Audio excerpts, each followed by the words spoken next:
High friends welcome back to my channel. आज आमी तोमादेर साथे की भिडियो शेयर करब सेटा तो निश्चयई तोमरा एतक्षणे बुझे गेछो। आज आमी तोमादेर साथे beauty glazed colour board eyeshadow पैलेटेर स्वाचेस शेयर करब।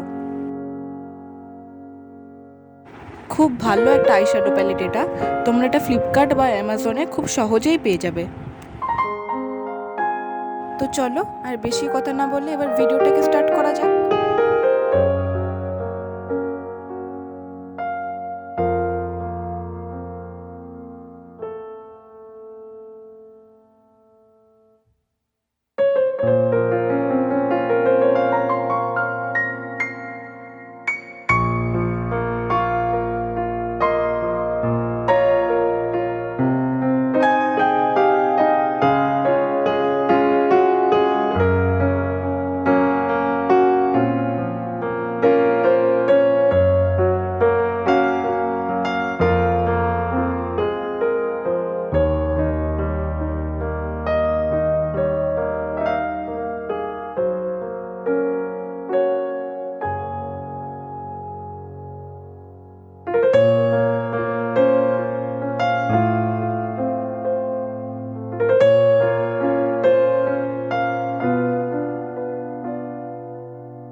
যদি তোমাদের এই ভিডিওটা ভালো লেগে থাকে লাইক করো, শেয়ার করো আর চ্যানেলে যদি নতুন হয়ে থাকো তো সাবস্ক্রাইব করে আমার পাশে থেকো।